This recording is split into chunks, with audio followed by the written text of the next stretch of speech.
My name's Lauren, and I'm 28. I'm sitting in my chilly Portland apartment staring at a faded Christmas card from a cousin I haven't seen in years. It's the only holiday mail I got this time. My family lives just 2 hours away in Salem, but last Christmas, I showed up with a pie and their house was dark. No invite. This year I waited for a call that never came. I keep a photo of us from when I was 10, all smiling, taped to my fridge. Have you ever felt left out by the people who should love you most? If this hits home, give it a like, subscribe, and tell me where you're watching from. The next morning, I'm at my kitchen table, coffee gone cold, sorting through a pile of bills. My laptop's open designs, half finished for a client who's been hounding me. I'm already stretched thin, living off instant noodles to make rent. Then I see it, a thick envelope from a car dealership in Salem, my name scrawled in bold. My heart skips. I rip it open, expecting some mistake, maybe a wrong address. Inside is an invoice for a $52,000 SUV, registered to my sister Hannah. My name's listed as the co-signer. I blink, reread it. My pulse hammers in my ears. I haven't talked to Hannah in over a year, not since she blew me off at Mom's birthday dinner.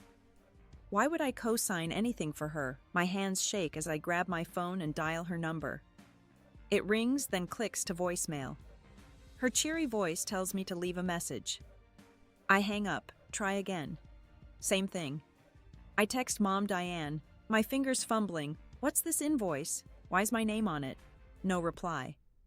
I lean back in my chair, the room feeling smaller, tighter. Growing up, Hannah was the star.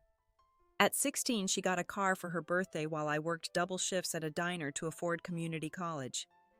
Mom always said Hannah needed more support, that I was independent. I swallowed it, told myself it was fine.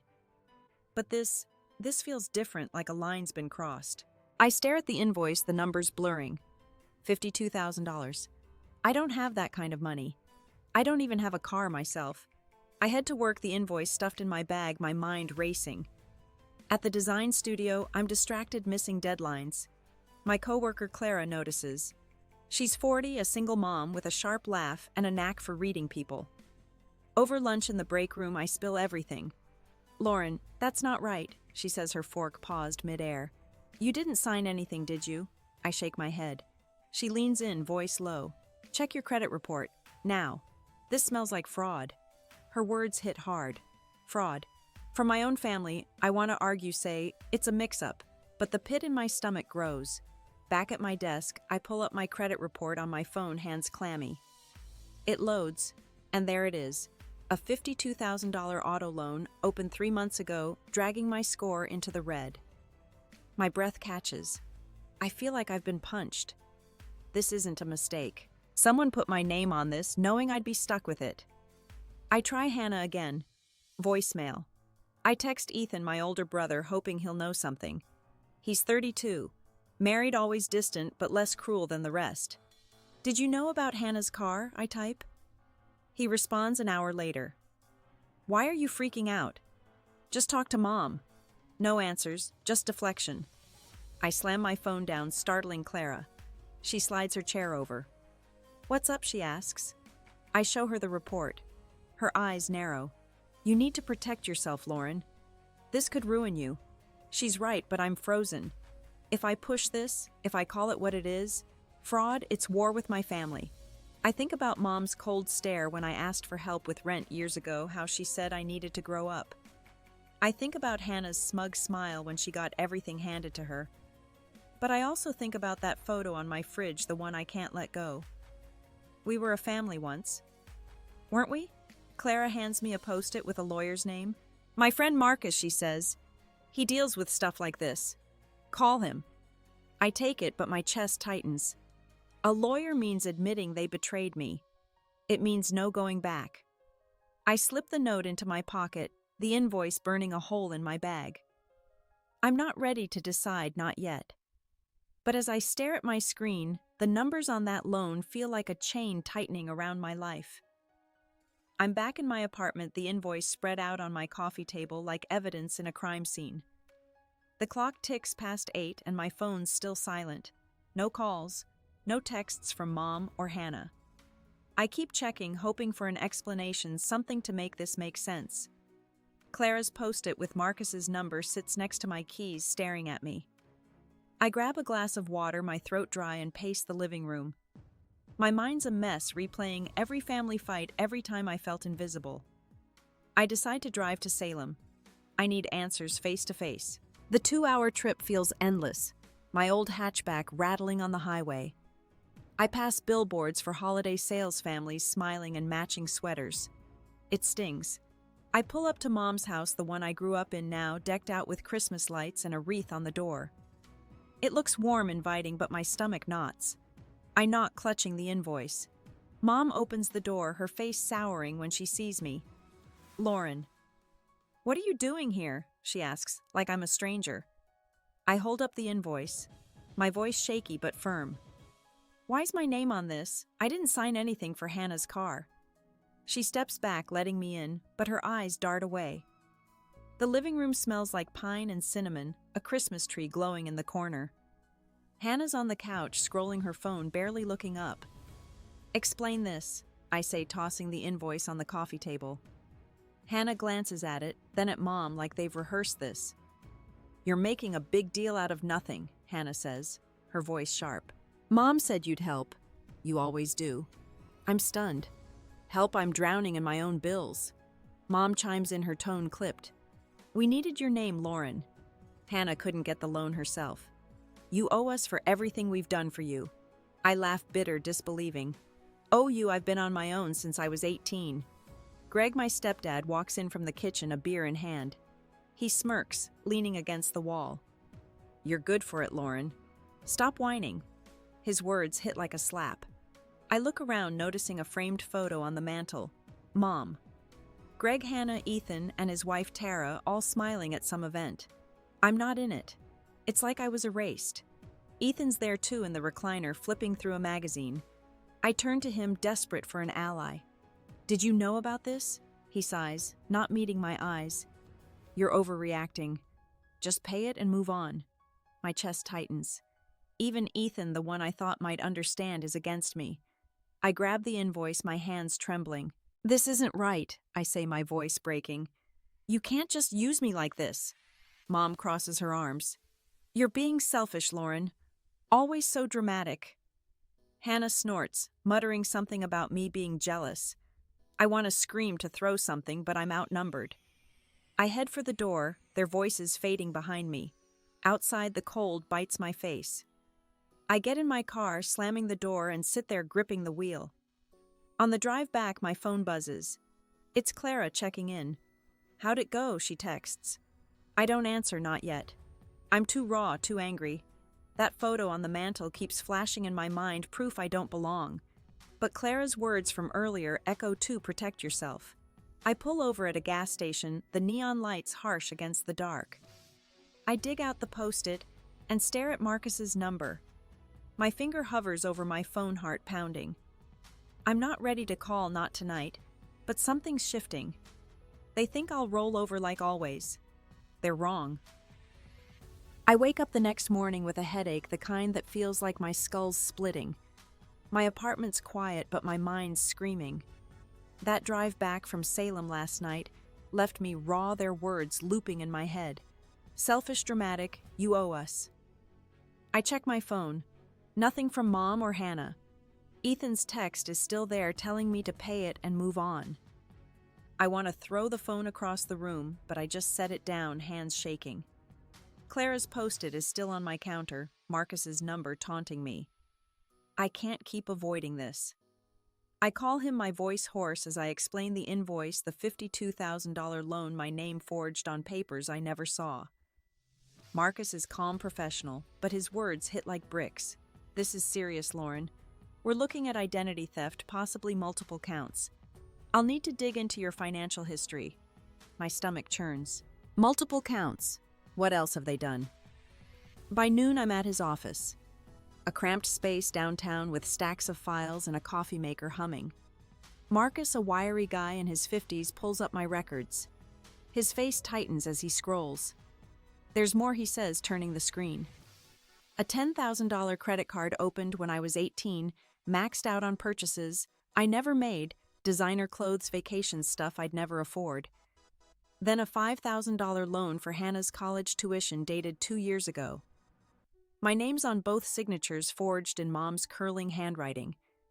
I recognize it from old grocery lists, notes she'd leave on the fridge. I grip the chair, my knuckles white. How did I not know? I whisper. Marcus shakes his head. They used your social security number. It's not your fault. But it feels like it is.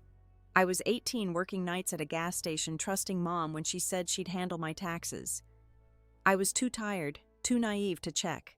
Now I'm paying for it literally. My credits trashed, my savings non-existent. I can't even get a decent apartment because of this. I step outside for air, the Portland drizzle soaking my jacket. My phone buzzes Clara asking how the meeting went. I can't answer yet. I'm too angry not just at them, but at myself. How did I let this happen? I walk to a nearby park, sitting on a damp bench watching kids chase each other despite the rain. I think about Hannah's 16th birthday, how Mom bought her that Honda while I got a card with $20. I'd smiled, said it was fine, but I cried myself to sleep. I should have seen it then, the way they used me. Back at my apartment, I call Ethan again, hoping he'll listen this time. He picks up sounding annoyed. Lauren, what now? I tell him about the credit card, the loan, the forgeries. His response floors me. You're blowing this out of proportion, he says. Mom was just trying to help Hannah. You're not broke, are you? Just deal with it. I'm speechless. He's my brother, the one who used to sneak me snacks when Mom grounded me. Now he's dismissing this like it's nothing. I hang up my chest tight. I pace the walls, closing in. My neighbor Leo knocks, asking if I'm okay. He heard me shouting on the phone. He's a retired accountant, mid-60s, with a gentle voice that reminds me of my dad before he left. I let him in, spilling everything. He listens, then offers to review my bank statements. You need to know the full scope, he says, pulling out his glasses. We sit at my table, papers spread out, and he points to withdrawals. I never made small amounts, $50 here, $100 there, going back years. My blood boils. This wasn't just the car. They've been bleeding me dry since I was a teenager. Leo's face softens. You trusted them, Lauren. That's not a crime. But it feels like one. I'm not just hurt, I'm furious. They didn't just exclude me from Christmas. They've been stealing my future. I look at Leo, his pen circling another suspicious charge, and I know I can't let this slide. Not anymore. Leo leaves my apartment, promising to keep digging into my bank records, but I'm too restless to sit still. The numbers he circled, those small, sneaky withdrawals, burn in my mind. I grab my phone and call Mom, my hands clammy. I don't know what I expect, maybe an apology, some shred of regret. She picks up on the third ring, her voice sharp. Lauren, I'm busy. What do you want? I take a breath, trying to stay calm. I found the credit card. The loan for Hannah's college. You used my name, Mom. For years. There's a pause. Then she sighs, like I'm the one being unreasonable. We had no choice, she says. You were doing fine, working, living on your own. Hannah needed help. You never struggled like she did. My jaw drops. Fine, I was scraping by skipping meals to pay bills. I start to argue, but she cuts me off. You're making this harder than it needs to be. Just let it go.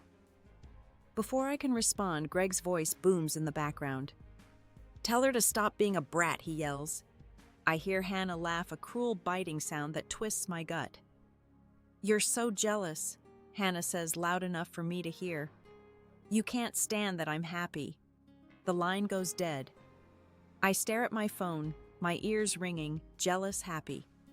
They've built a whole story where I'm the villain and they're the victims. I slump onto my couch, the weight of it crushing me. My phone buzzes, a text from Hannah. You're ruining everything, it reads. Mom's crying because of you. We had a Christmas party last weekend, and everyone asked where you were. I told them you didn't care enough to show up. My breath catches. A Christmas party. They planned it, celebrated, laughed, all while I sat alone in my apartment waiting for a call. And now she's twisting it, making it my fault. I scroll through my texts, my hands shaking. There's nothing from Mom, no follow-up, no explanation. I try to picture her crying, but all I see is her cold stare from last night, her arms crossed, dismissing me. I think about calling Ethan again, but his last words, "Deal with it. Stop me." He's not my brother anymore, not really. None of them are. Clara stops by after work, her face softening when she sees me. I'm a mess, eyes red, coffee mugs piling up. She sits next to me silent for a moment, then tells me about her own family, how her sister stole from her years ago, how she had to walk away. "It hurts," she says, "but you can't let them drag you down." Her words are kind, but they don't reach me. I'm too deep in this, too raw. I show her Hannah's text. Clara's jaw tightens. "They're gaslighting you, Lauren, making you feel like the bad guy." She's right, but it doesn't ease the ache. I keep thinking about that party, the one I wasn't invited to. I imagine them clinking glasses, toasting to their perfect family while I was nothing to them. My mind spirals to other moments. Birthdays I spent alone. Thanksgivings where I was an afterthought. How long have they been rewriting me out of their lives? Clara's son Noah texts her asking for dinner money. She smiles, showing me his message, but it only sharpens my pain. Noah's 15, all lanky limbs and shy grins, and he adores his mom. I never had that, not with Mom, not with anyone. I excuse myself to the bathroom, splashing water on my face, trying to hold it together. My reflection looks hollow, like I'm fading. Back in the living room, Clara's packing up to leave.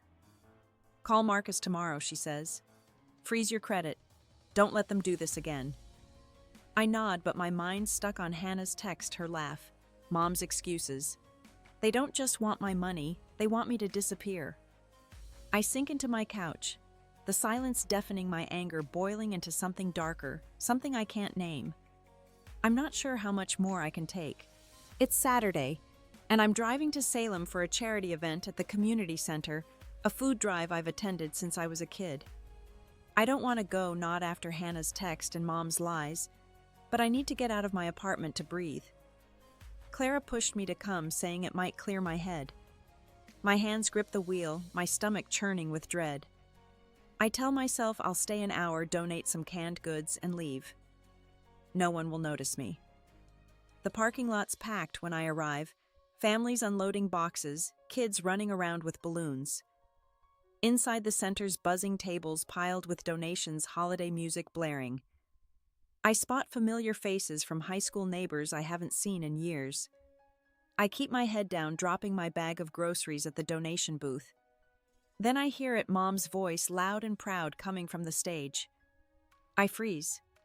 I edge closer, hiding behind a crowd. Mom's up there with Greg and Hannah, all dressed in matching red scarves, accepting an award for family unity. The organizer praises their volunteer work, their tight-knit bond. My throat tightens. Tight-knit? I'm their daughter, their sister, and they've buried me under their lies. The crowd claps, but I feel like I'm suffocating. Then Hannah takes the mic. Her smile is perfect, practiced, but her eyes scan the room and lock on me. My heart stops. "We're so grateful," she says, her voice sweet. But it's hard when some relatives turn their backs on family, choosing selfishness over love. She pauses, staring right at me. People like that don't know what family means. The room goes quiet, heads turning. Whispers ripple through the crowd. I feel their eyes judging, pitying. My face burns. I want to run, but my feet won't move. Hannah's words slice through me, each one a blade. She's not just talking about the car, the loans, she's rewriting my entire existence. I'm not the sister who tried, who showed up, who loved them despite everything. I'm the selfish one, the outcast. Mom nods along, her face smug, while Greg claps like it's a performance. I'm trembling, my nails digging into my palms. I stumble toward the exit, my vision blurring. A woman grabs my arm, Tessa, a friend from middle school, her brow furrowed. "Lauren, is that true? Did you really ditch them?" I shake my head. Words caught in my throat. "No," I manage. "They're lying." Tessa's eyes soften, but the damage is done. I hear someone mutter, "She always was trouble." My chest caves in. They've turned the whole town against me. Outside, I lean against my car, gulping cold air. My phone buzzes, Tessa texting an apology, saying Mom's been telling everyone I refuse to help Hannah, that I'm bitter and unstable. I can't breathe. This isn't just about money anymore. They've taken my name, my reputation, my place in the world. I slide to the ground, gravel biting my knees, and cover my face. I'm not just invisible to them, I'm the enemy, and I don't know how to fight back. I force myself to stand, brushing gravel off my jeans, my legs shaky. Tessa's text is still open on my phone, her words blurring through my tears. I want to go home, crawl into bed and forget this night, but my car keys slip from my trembling fingers. As I bend to pick them up, I hear footsteps. It's Tara, Ethan's wife, striding toward me, her face twisted with disgust. I haven't seen her in months, not since she ignored my birthday call. Now she's here, and I know it's not to help. "Lauren, you're pathetic," she says, her voice low but venomous. "You think you're some victim. You're tearing this family apart." I open my mouth, but nothing comes out. She steps closer, her perfume sharp in the cold air. "Ethan told me everything. You're suing your own mother over a car. You're sick." My heart pounds. Suing. I haven't even decided what to do with Marcus yet. But Ethan's been talking spinning lies. I try to speak to defend myself, but Tara cuts me off. "We planned that Christmas party for weeks," she says, her eyes glinting. "You weren't invited because no one wanted you there. You're not family. You're a burden." Her words land like a fist, knocking the air from my lungs. I see the community center's lights glowing behind her, hear laughter spilling out. They're all in there celebrating while I'm out here breaking. She pulls out her phone, showing me a screenshot of a group chat. It's Mom, Greg, Hannah, Ethan, and her messages going back months. One from Hannah: "Lauren's gifts are so cheap, like she's mocking us." Another from Greg: "She's just jealous of our life." Tara's own message dated last week: "Good call not inviting her. She'd ruin everything." I stare at the screen, my throat burning. They've been mocking me, planning my exclusion, laughing behind my back. Tara, why? I choke out, my voice barely a whisper. She scoffs, tucking her phone away. "Because you don't belong. Never did. Ethan's done with you too." I stumble back, my shoulder hitting my car. Ethan's done with me. My brother who taught me to ride a bike, who promised we'd stick together when Dad left. The betrayal cuts deeper than anything Mom or Hannah did. I hear the crowd inside cheering again, probably for another award, another lie about their perfect family. Tara turns to leave, her heels clicking on the pavement. "Stay away from us," she says over her shoulder. "You're not worth it." I'm alone in the parking lot, the cold seeping into my bones. My chest heaves, but no sobs come. I'm too hollow, too shattered. They've taken everything: my name, my trust, my place in their world. I don't know who I am anymore. I'm still in the parking lot, slumped against my car. Tara's words echoing like a poison in my veins. The community center's lights glow in the distance, mocking me with their warmth. My hands tremble as I pick up my keys from the gravel, the cold metal grounding me. I can't stay here, can't let their lies swallow me whole. I climb into my car, the engine stuttering to life, and drive back to Portland, my mind a storm of grief and rage. At home, I collapse onto my couch, the silence deafening. My phone screen is still lit with Tessa's apologetic text, but I can't face it yet. I feel like I'm drowning, every breath a struggle. Then I see Clara's jacket draped over a chair. She left it here yesterday. Her voice cuts through my haze. "Protect yourself, Lauren." I grab my laptop, hands steadier now, and email Marcus. "File the fraud report," I type. "All of it. Mom, Hannah, whatever you find." I hit send before I can second-guess myself. The weight of that choice settles in heavy but right. I'm done being their scapegoat.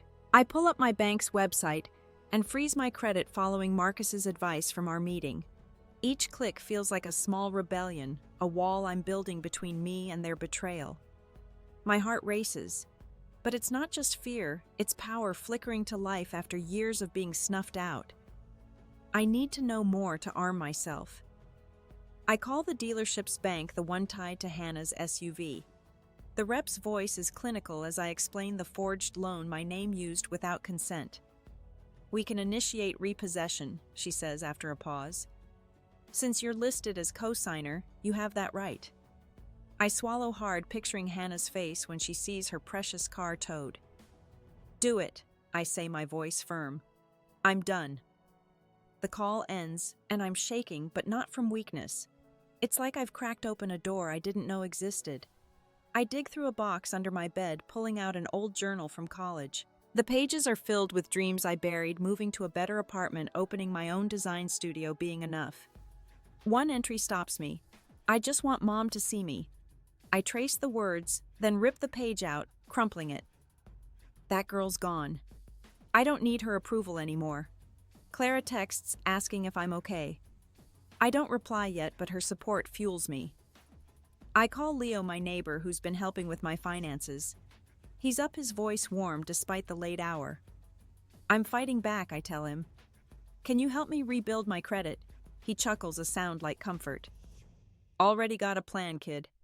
Come by tomorrow." I hang up, a spark of hope flaring. I'm not alone in this. I stand pacing my tiny living room, energy surging through me. My eyes land on a sketch pad untouched for months. I grab a pencil and start drawing sharp lines, a storm over a jagged cliff. It's messy, raw, but it's mine. For the first time in days, I feel like I'm moving forward, not just surviving. They thought they could break me, but I'm still here, and I'm not backing down. The sketch pad's open on my coffee table, my pencil strokes still fresh, the storm I drew feeling alive. It's past midnight, but I'm wired, my resolve hardening with every passing minute. I can't undo what my family did, but I can take back my story. I grab my laptop again, the glow harsh in the dim room, and start drafting a letter to the Salem community paper. My fingers fly, pouring out the truth, not to attack, but to reclaim my name. I write about the fraud, the forged loans, the betrayal, keeping it vague enough to protect myself, but clear enough to set the record straight. I hesitate before hitting send, my cursor blinking. This will change things. People will talk, judge, maybe pity me. But I'm tired of being the ghost in their narrative. I send it, my breath catching, and lean back, the weight of that choice settling like a stone. It's not revenge, it's survival. I need to be seen not as their villain, but as me, Lauren, who's still standing. The next morning, I'm at Leo's apartment, a cozy space cluttered with books and old jazz records. He's got my financial papers spread across his dining table, a calculator in hand.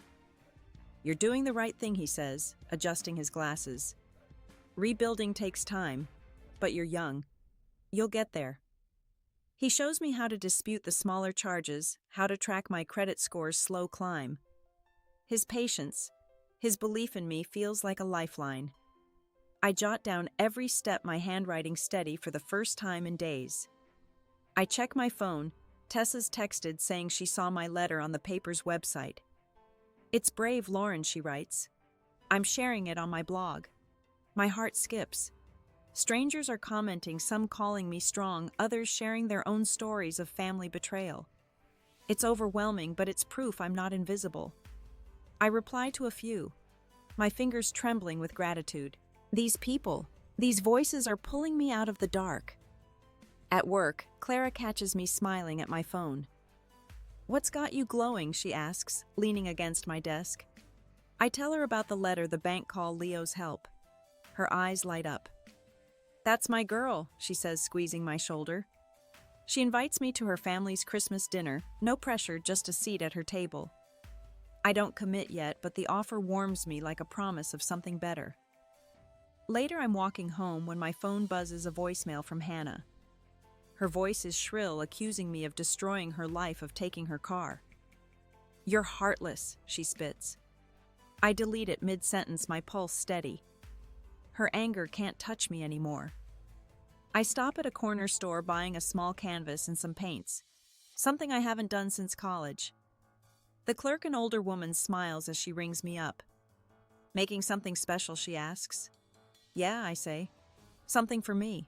Back in my apartment, I set up the canvas by the window. The city lights faint through the glass. I dip a brush in deep blue, letting it glide across the surface. No plan, just feeling. It's not about them, it's about me rebuilding stroke by stroke. I step back, paint smudged on my hands, and feel a quiet strength rising. I'm not whole yet, but I'm mine. I turn off the light, the canvas glowing faintly in the dark, and stand there silent, knowing I've begun. The morning after I start painting, my phone lights up with notifications. I'm in my kitchen sipping tea, the new canvas drying by the window. I expect texts from Tessa or Clara, maybe more comments on my letter to the paper. Instead, it's a post from Hannah on social media, public for all to see. Some people lie to hurt their own family, it reads.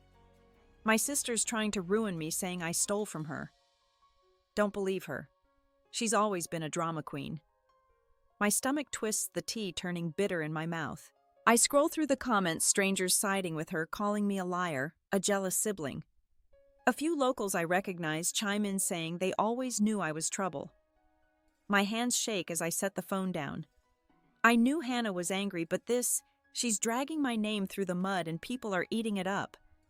I want to respond, to scream the truth, but my throat's too tight. By noon, Marcus calls with an update. His voice is steady, but there's an edge. The police are moving forward with the fraud case, he says. They've got statements from the bank and copies of the forged documents. Your mom and Hannah are being questioned. I lean against the counter, my legs weak. Questioned. It's real now. I picture Mom in a cold interview room, her face pinched, Hannah fidgeting beside her. Part of me wants to feel sorry for them, but the part that's been lied to, used, silenced, it's louder. I head to work trying to focus on a client's logo design, but my mind's elsewhere. Clara's on a deadline, so I keep quiet, staring at my screen. Then my phone buzzes again, a text from an unknown number. You're disgusting, it says. Making up stories about your family, get help. My breath catches. Another message follows this one from a high school acquaintance. Heard you're suing your mom.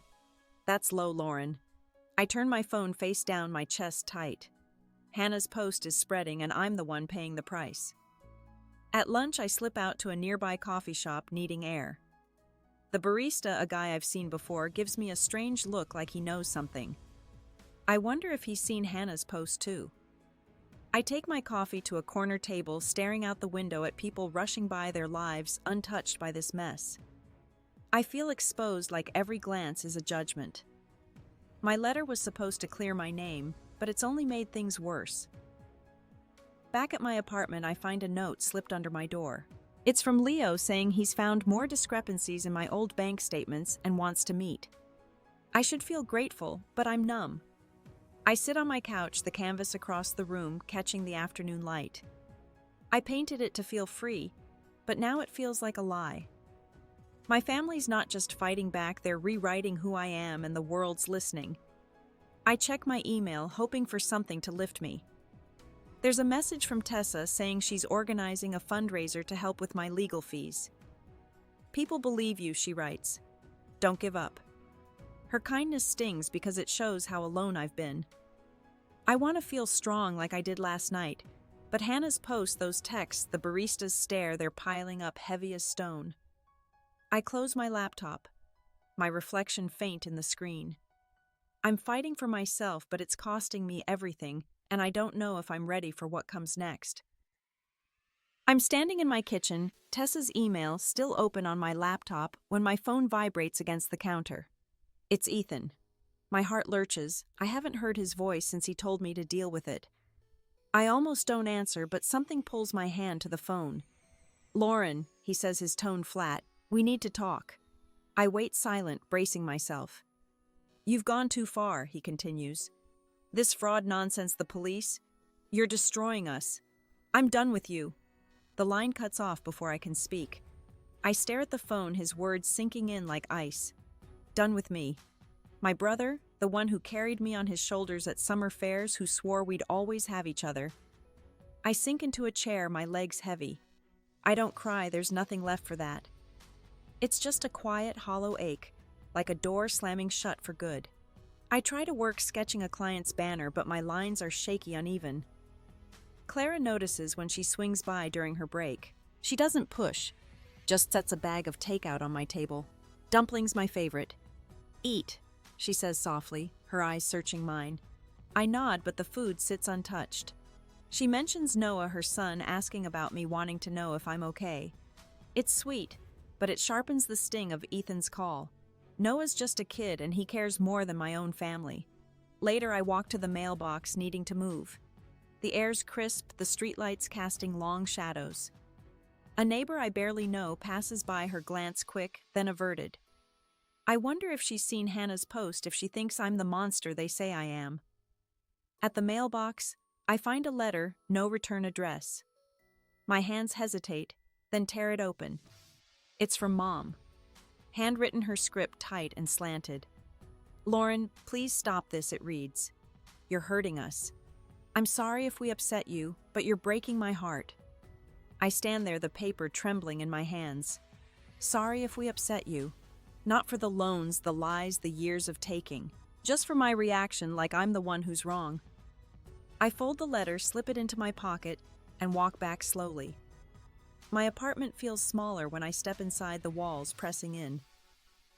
I don't read the letter again. I don't need to. It's not an apology, it's a trap, and I'm too tired to fall for it. I sit on my couch, the city humming outside. My phone pings a donation to Tessa's fundraiser from someone I don't know with a note. You're not alone. It's a flicker of light, but it's not enough to warm me. Ethan's voice, Mom's letter, the neighbor's glance. They're all proof of how far this has gone. I fought for myself, but the cost is piling up, and it's not just money. It's the family I thought I had, the one I kept hoping for. I lean my head back, eyes tracing the ceiling cracks, and feel the weight of it all settle. I'm free of their lies, but I'm carrying something heavier now, and it's mine alone. It's a week before Christmas, and I'm at Clara's house, standing in her warm, cluttered kitchen. The air smells of roasted potatoes and sage, and her dining table's set with mismatched plates. She invited me to her family's holiday dinner, and I said yes, surprising myself. I'm not here to replace what I lost, but to try something new. Clara's bustling around, stirring gravy, while her extended family cousins, aunts, her mom, fill the living room with laughter. I'm nervous, but it's the good kind, like stepping into sunlight after a long storm. Noah, Clara's son, bounds in holding a folded piece of construction paper. Made this for you? He says shyly, handing it over. I open it, a drawing of a house with a big sun overhead, labeled Auntie Lauren in wobbly letters. My throat tightens, not from pain, but from something softer, something I haven't felt in years. Thank you, I whisper, hugging him. He grins, then darts off to join his cousins. Clara's mom, Ruth, sits across from me at the table, her silver hair catching the light. She's quiet at first, sipping her tea, but then she leans in. Clara told me a bit about your year, she says, her voice low, kind. I cut off my sister a long time ago. Stole from me, lied, made me feel small. Hardest thing I ever did, but it saved me. I nod my fingers, tracing the edge of Noah's card. Her story isn't mine, but it's close enough to matter. Dinner starts, and the noise of clinking glasses and overlapping voices wraps around me. I'm not the center of it, and that's okay. I pass the mashed potatoes, listen to Clara's cousin tell a story about his dog, and laugh when Noah spills his juice. It's messy and perfect, but it's real. I think about the dinners I used to imagine with my family, Mom smiling, Ethan joking, Hannah passing the rolls. That dream's gone, but this table, these people, they're here. Ruth catches my eye later as we clear plates. You're stronger than you know, she says, stacking dishes in the sink. Not because you fought, but because you're still open to this. She gestures to the room, the warmth. I don't know how to respond, so I just nod, my chest full. I help wash the dishes, the hot water soothing my hands, and feel a shift inside me.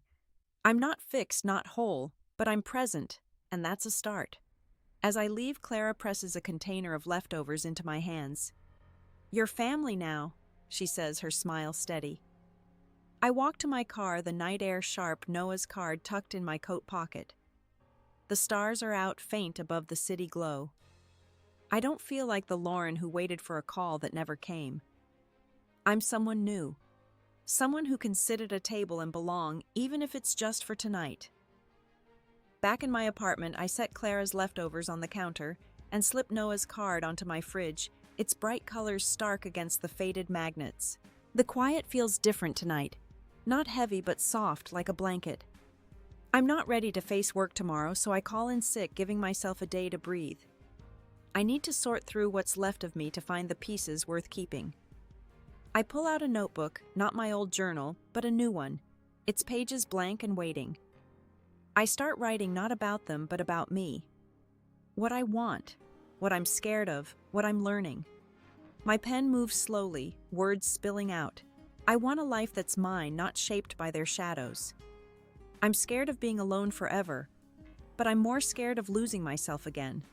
I'm learning that I'm enough even when I don't feel it. The sentences are messy and complete, but they're honest, and that's new. Mid-morning, I walk to a small park near my building, the one with a creaky bench under a bare oak tree. I sit, my breath visible in the cold, and watch joggers pass, their earbuds flashing. My phone's off, left at home.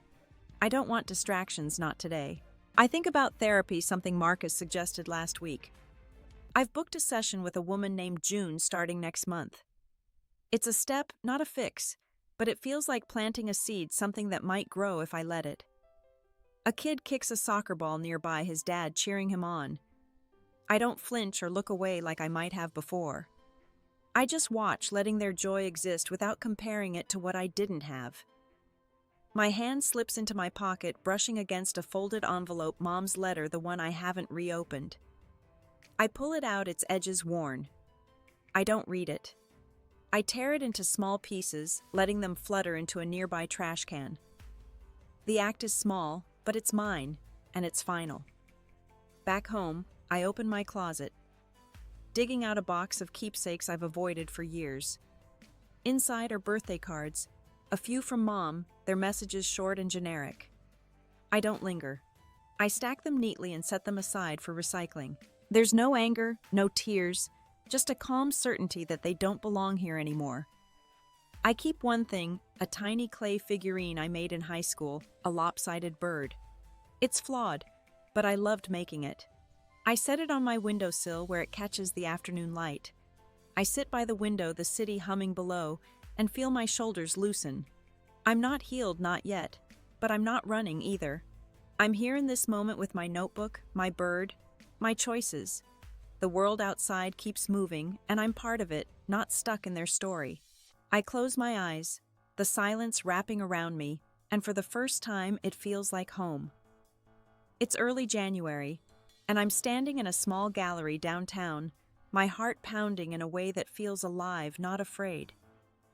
My painting, the one I poured myself into weeks ago, a storm-swept cliff under a bruised sky, is hanging on the wall, a little card with my name beneath it. Tessa organized this community art show, and somehow I said yes to displaying my work. The room's buzzing with locals, their voices mingling with soft music, but I'm focused on that canvas, my canvas holding its own among others. I'm not used to this, being seen not for my pain but for something I created. A woman in a green scarf stops by, tilting her head at my painting. "This feels like survival," she says, her voice thoughtful. "Did you mean that?" I nod, caught off guard, and manage a quiet, "Yeah, I think I did." She smiles, says she's buying it for her office, and just like that, my work has a home. I'm stunned, a warmth spreading through me like a door cracking open. Clara's here, weaving through the crowd, with Noah trailing behind, his hoodie half-zipped. She hugs me, fierce and quick, whispering, "I'm so proud of you." Noah high-fives me, saying my painting's cool, which makes me laugh, the sound foreign but welcome. Leo's in the corner chatting with Tessa, a glass of wine in his hand. They've become my people, not by blood, but by choice, and their presence anchors me in this moment, this new version of myself. Earlier today, Marcus called with news the fraud case is closed. Mom and Hannah faced fines, community service. Nothing harsh, but enough to draw a line. My credit's clear now, the loans lifted my score, inching up. It's not a victory, not really, just a quiet end to a long fight. Ethan texted last week, a short message saying he's sorry that he didn't see how bad it was. I haven't replied. I might someday, but not yet. I'm learning to set my own terms to protect the space I've carved out. I step outside for air, the night crisp, the streetlights casting pools of gold. Portland's alive around me, cars humming, a couple laughing as they pass. I lean against the gallery wall, my breath visible, and think about how far I've come. I'm 28, still figuring it out, but I'm not the woman who waited for a Christmas invite, who begged for their love. I'm building something, work art connections, that's mine. Back inside, the crowd's thinning, but the energy lingers. I catch my reflection in a window, my face softer, my eyes clearer.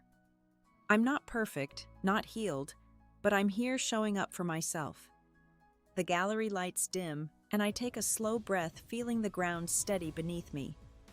Whatever comes next, I'm ready to meet it, not as their shadow, but as Lauren Hole in my own way.